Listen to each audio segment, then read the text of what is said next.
Hmm. Assalamualaikum warahmatullahi wabarakatuh. Perkenalkan, nama saya Ratna Nuri Gasani dari Prodi S1 Akuntansi PJJ. Kali ini saya akan menjabarkan materi mengenai inflasi untuk memenuhi ujian akhir semester eh, tahun ajar 2024-2025. Kita mulai aja. Pengertian inflasi. Inflasi adalah kenaikan harga barang dan jasa secara umum dan terus-menerus dalam jangka waktu tertentu, diukur dengan indeks harga konsumen dan daya beli uangnya menurun.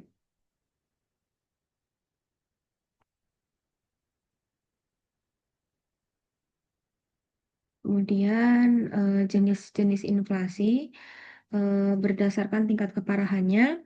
Inflasi dibagi menjadi empat. Inflasi ringan yaitu inflasi kurang dari 10% per tahun. Inflasi sedang yaitu 10-30% per tahun. Inflasi berat yaitu 30-100% per tahun. Dan hiperinflasi itu lebih dari 100% per tahun. Berdasarkan penyebabnya, demand pull inflation atau karena permintaan naik, cost pull push inflation atau karena biaya produksi naik, dan inflasi campuran.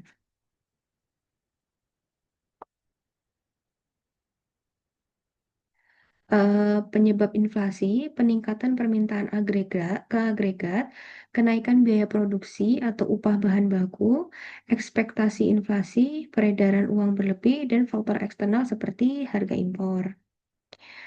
Kemudian dampak-dampak inflasi ada beberapa. Dampak positifnya yaitu mendorong investasi, yang kedua meningkatkan pendapatan nominal, kemudian negatifnya adalah menurunnya daya beli masyarakat, ketidakpastian ekonomi, dan merugikan golongan berpenghasilan tetap. Kemudian, cara mengatasi inflasi terbagi menjadi tiga kebijakan, yaitu kebijakan moneter, kebijakan fiskal, dan kebijakan non-moneter. Kebijakan fiskal berupa menaikkan suku bunga, terus operasi pasar terbuka. Kebijakan fiskal yaitu mengurangi belanja negara, menaikkan pajak. Kebijakan non-moneter yaitu meningkatkan produksi barang, menstabilkan distribusi. Eh, Kemudian kita masuk ke soal, sebutkan kebijakan yang bisa dilakukan pemerintah untuk mengatasi inflasi. Tadi kan ada tiga kebijakan nih, ada kebijakan moneter, kebijakan fiskal, dan kebijakan non-moneter. Jawabannya adalah menaikkan suku bunga untuk kebijakan moneter dan operasi pasar terbuka. Untuk kebijakan fiskal, mengurangi belanja negara dan menaikkan pajak. Untuk kebijakan non-moneternya, meningkatkan produksi barang dan menstabilkan distribusi.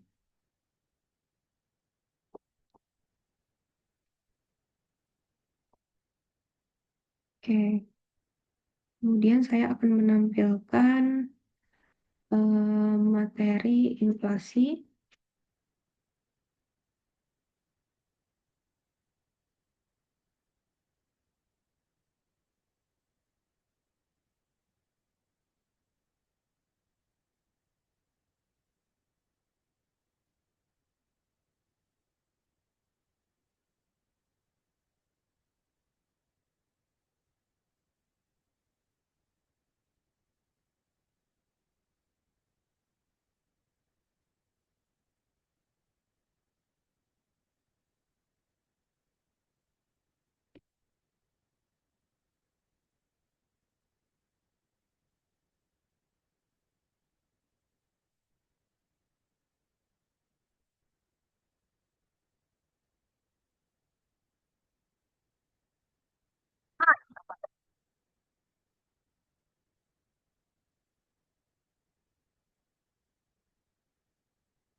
Baik dari video berikut,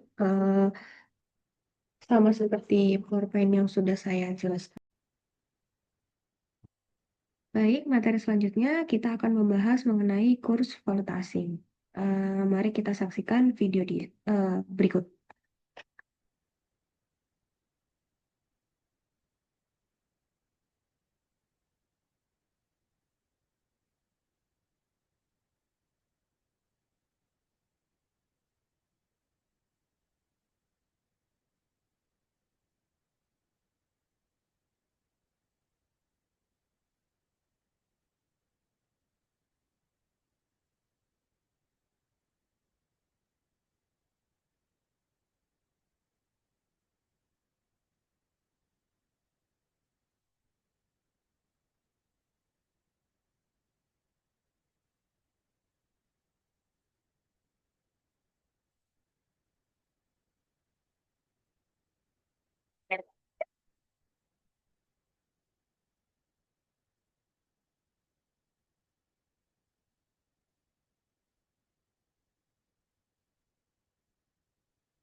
Nah, lanjutnya.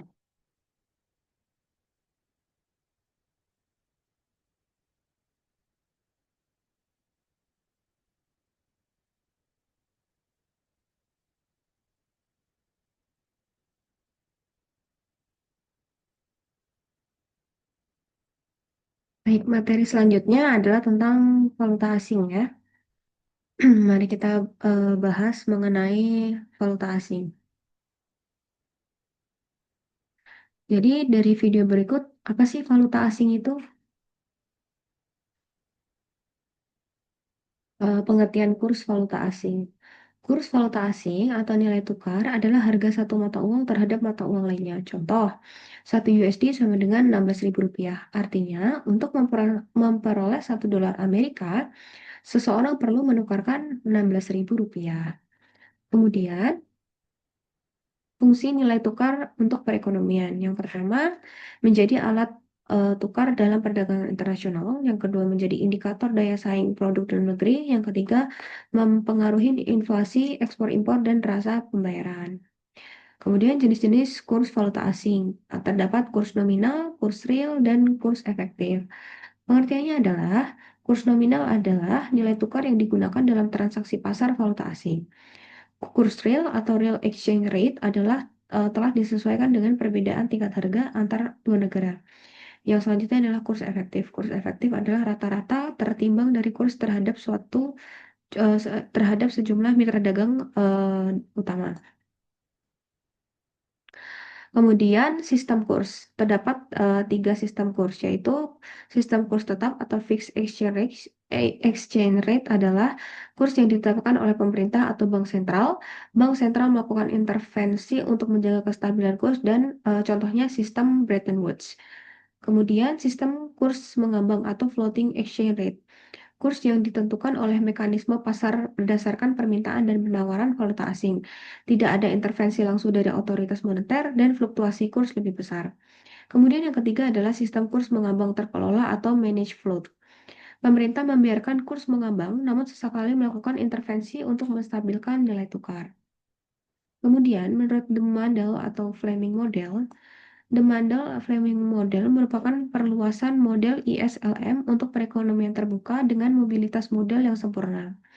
Dengan asumsi perekonomian terbuka kecil dengan mobilitas modal sempurna yang mana tingkat suku bunga ditentukan oleh tingkat suku bunga dunia. Perilaku perekonomian akan tergantung pada sistem kurs yang dianut. Dikembangkan pada tahun 1960 oleh Robert Mundell, guru besar Columbia University, Marcus Fleming, peneliti pada IMF. Kemudian bisa dilihat di bawah sini terdapat uh, kurs antara LM dan IS. Kemudian kebijakan moneter ekspansif yaitu menggeser kurva LM ke kanan dan menurunkan tingkat bunga dan selanjutnya mendepresiasikan mata uang dalam negeri atau harga mata uang asing menjadi semakin mahal karena penurunan tingkat bunga akan mendorong pelarian modal. Kemudian arbitrager akan menjual mata uang dalam negeri yang dimiliki dan menukarkan dengan mata uang asing dan selanjutnya ditanam di negara lain yang bunganya lebih tinggi. Bank sentral terpaksa harus menjual mata uang asing yang dimilikinya untuk mencegah terjadinya depresiasi mata uang domestik. Ini berarti penurunan JUP. Kemudian berikut adalah kurs untuk IS dan LM. Menurut The Mandel atau Fleming Model, terdapat under fixed exchange rate, yaitu kebijakan fiskal yang ekspansif. Yang pertama akan menggeser kurva IS ke kanan, menaikkan tingkat bunga dan meningkatkan output. Yang kedua, tingkat bunga yang tinggi akan mendorong terjadinya capital inflow atau apresiasi mata uang dalam negeri terhadap mata uang asing.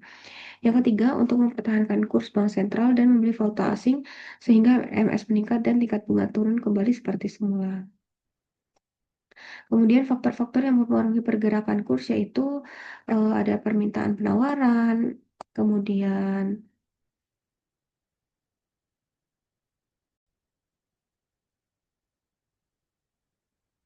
ada permintaan dan penawaran falas, yaitu jika permintaan terhadap dolar AS tinggi, misalnya untuk impor, maka kurs USD terhadap rupiah naik atau rupiah melemah. Yang kedua, perbedaan suku bunga. Suku bunga yang lebih tinggi menarik investasi asing, meningkatkan permintaan mata uang domestik.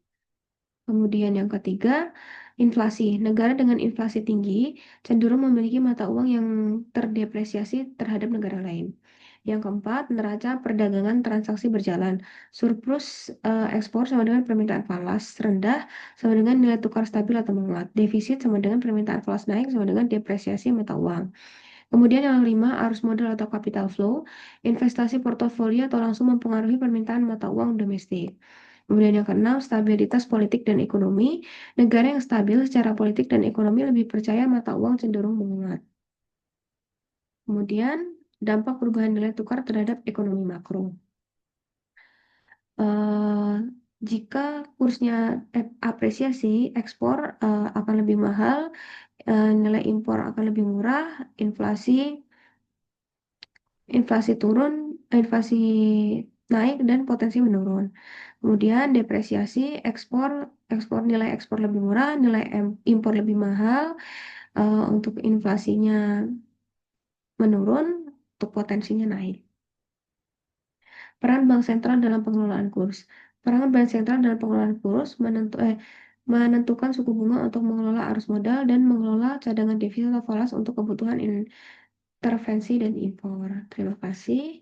Eh, Materi saya hari ini. Assalamualaikum warahmatullahi wabarakatuh.